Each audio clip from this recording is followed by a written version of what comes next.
I have a pleasure to present the work of Western Sydney University in recent years in the area of structural health monitoring.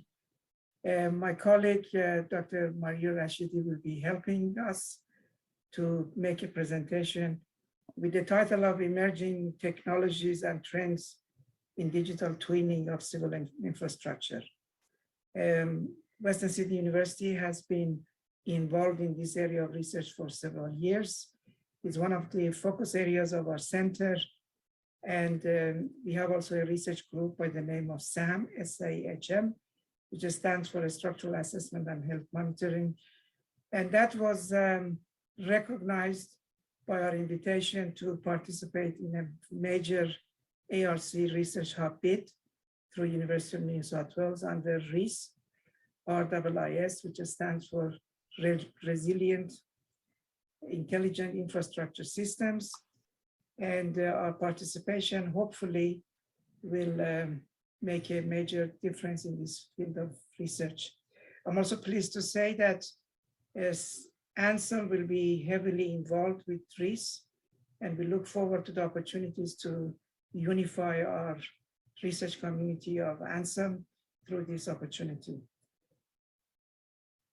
As Dr. Rashidi will talk about, we are talking about digital twinning, which is a new area of research, replacing the old technology of manual inspection, which is outdated and also had a lot of constraints and problems. With digital twinning, we can actually create an exact replica of the structure. Our work has been mostly on the bridges, but it doesn't have to be on just bridges. It can be on any other structure as well. However, the benefit of this is that it can really create a digital twin that you can play with it and combine it with other technologies and data sciences and so forth and get the maximum information out of the bridge. The topic, as mentioned, is emerging trends in digital twinning of civil infrastructure assets. And I have an absolute pleasure to introduce Dr. Maria Rashidi, who is leading this group, this research group within the Western Sydney University, to make a presentation and talk about some details, hopefully will be of use and benefit to the audience. Thanks for the opportunity, and I'd like to acknowledge the hard work of all the members of ANSHM for organizing this conference. Thank you. Thank you so much, Professor Samali, for the great introduction. As you know, nowadays, the computerization and digitalization of activities and processes significantly impact how physical assets are managed.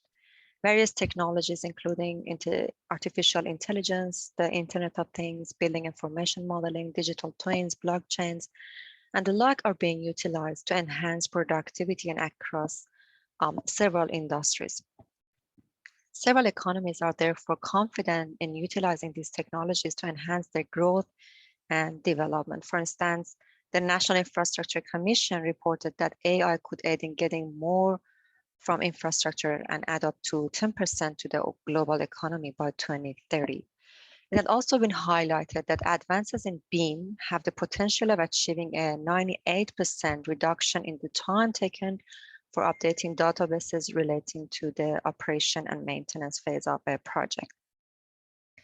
It has also been predicted that half of the large industrial companies would be using digital twins by 2021 to achieve a possible 10% improvement in these organizations' effectiveness.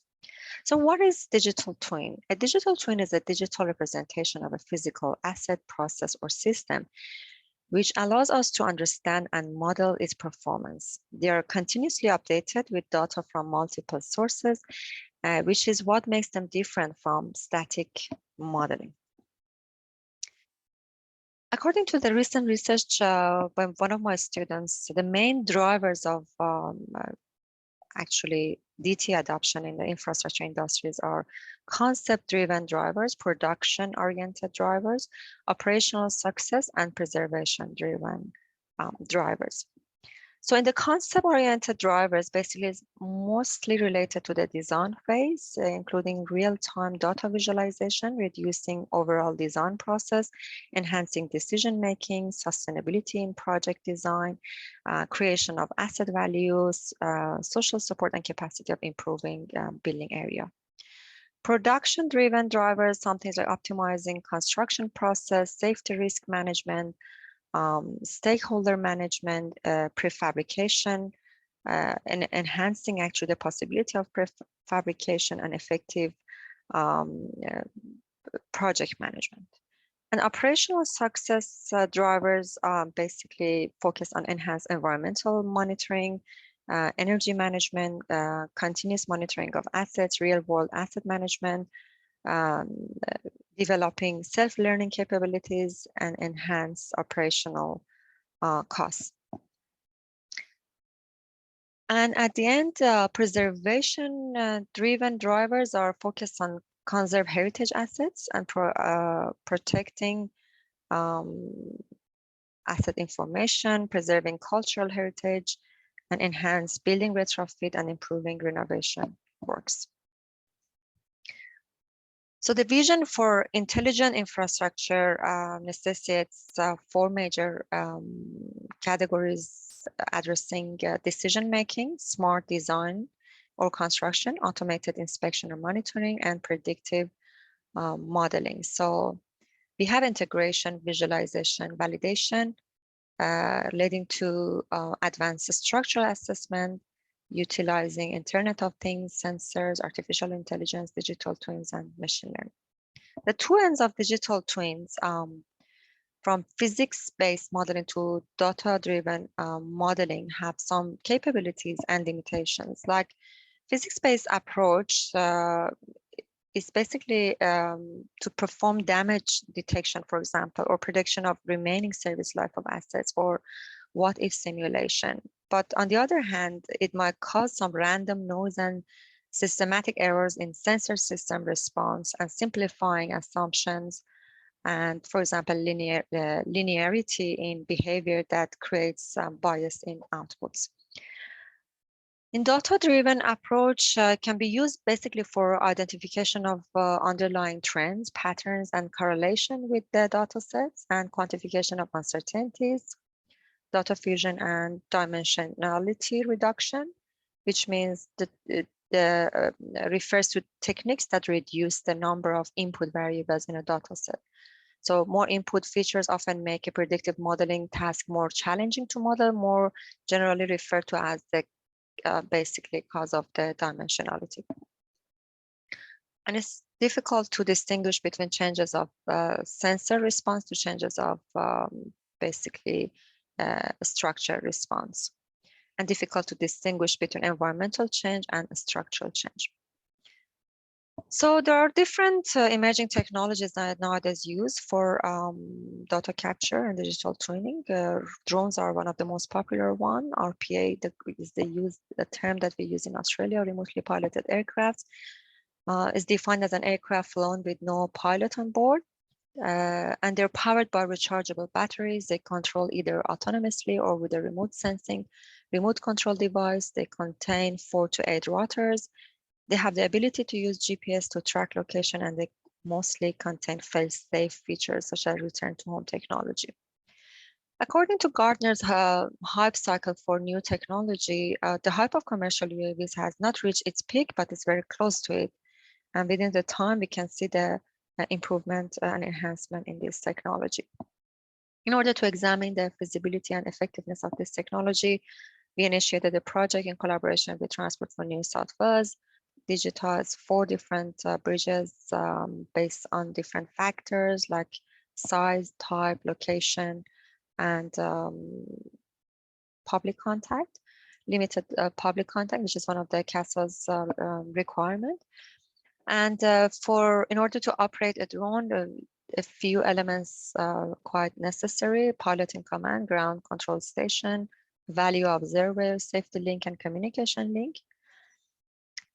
And the next step, like photogrammetry, is used to develop the 3D models. So for basically main steps to carry out these tasks are site selection and field preparation, for example, target design, camera configuration, control network, data collections. It can be used both the aerial data capture and terrestrial. It can be combined.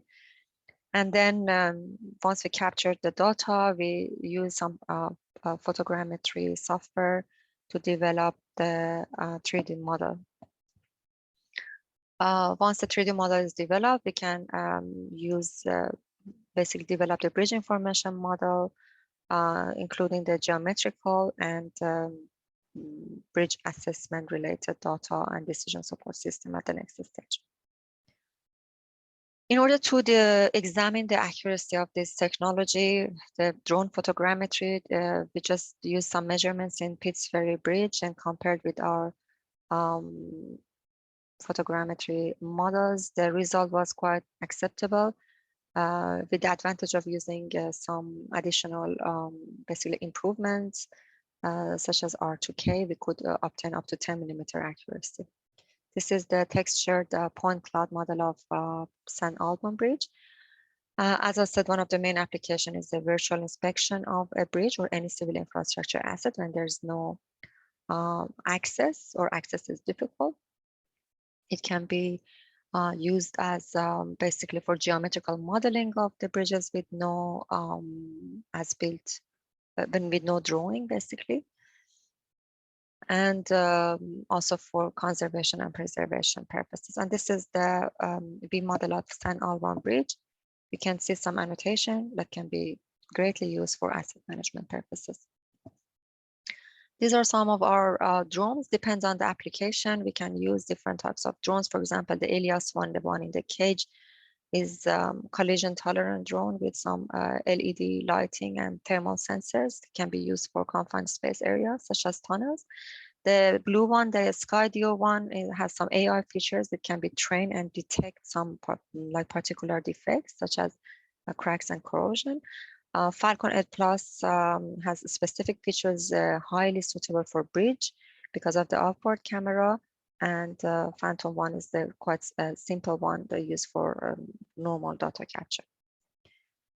So we have some payloads and sensors that can be used for RPAs, including visual cameras, the most common one, thermal infrared sensors, light detection and ranging, sound navigation and ranging, sonar, magnetic sensors, and multi-sensors and data fusion. Thermal sensors are able to measure the emitted energy of a surface and convert that into temperature. There are two approaches using infrared thermography, passive and active. The passive approach relies on the thermal approach, just the material and structures, which have a different temperature than the ambient temperature of the specimen. In active thermography, the external heat or cooling source is used to excite the material surface, allowing the TIR sensors to find the differences in thermal signature of specimens in different locations. So we can use it for identification of the, for example, dynamic delamination on concrete surfaces or any water entrapment in steel structures or any, for example, termite-related deterioration in timber bridges. Another sensor is the LiDAR, light detection and ranging sensors. They measure distances and explore scene by projecting light to the object of interest. Basically, they can be used to reconstruct 3D models and maps from the object of interest or provide information to the RPA regarding obstacle avoidance. So far, we've digitized more than 30 bridges for different stakeholders, including state government, local government, and private firms. Prince Alfred Bridge is the second longest and second oldest bridge that we've digitized. And these are mainly heritage bridges that the purpose is conservation. But again, for the virtual inspection, we should be careful because the RPAs themselves cannot perform inspection independently, but can be used as a tool for inspectors to view and assess elements condition in accordance with the inspection regimes. RPAs with the ability to direct cameras, upward cameras, and the ability to fly without the GPS signals are important features. when using this technology as an inspection tool to have a safe RPA inspection, size, weight, controllability, and built-in fail-safe redundancy and policy skills are very critical. And sometimes pre-inspection information for planning large-scale inspections are quite crucial. The other technology that we're using is TLS, terrestrial laser scanning. 3D dimensional laser scanning is an emerging technology for rapid and precise monitoring of an object without direct contact. So the application can be for as-built facilities, archaeology, architecture, construction, and virtual reality. And TLS provides highly accurate 3D dimensional data in short time and is able to record millions of 3D points, captures complex 3D environment faster than alternative techniques, such as drones, gives million points in the clouds, which have X, Y, Z, and I intensively measurements, can be imported into CAD or 3D application software and displayed on a computer monitor as a point cloud. Point clouds are data sets that represent objects or space. These points represent the X, Y, Z geometric coordinates of a single point on an underlying sampled surface. Point clouds are means of collecting a large number of signal spatial measurements in a data set that can then represent a whole. So in this slide, you can see the process from data acquisition, point cloud generation, point cloud addition, and CAD beam modeling. The process of 3D laser scanning a physical space or site to create an accurate digital representation of it actually can be used for designing, assessing, progress, or evaluating option. It has tools to assist with creation of Revit models. It supports interface, clearance detection for geometry. It helps measure points within our scan to quickly find true dimensions. And for other renovation construction processes can also be used. This is a snapshot of a scan to beam project that one of my PhD students has done on Barrington Bridge, a bridge owned by Western Sydney University. 30 scan locations have been targeted, and then the model has been developed using Tekla structure. And at this stage, he's working on development of the bridge information modeling and then the decision support system. As a conclusion, I can say today infrastructure assets are designed, built, and operated relying on numerous data sources and various models. Engineers work with enormous amount of data. Specialized teams create models separately and conduct analysis for their specific task. The most current information and calculation may not be available for crucial decision.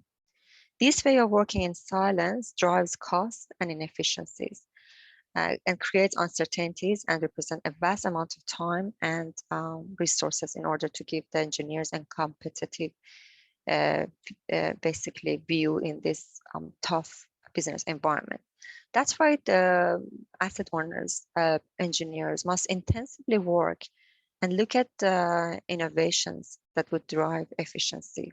And digital twins are one of these big innovations. Thank you so much for your attention. I'm happy to answer your questions.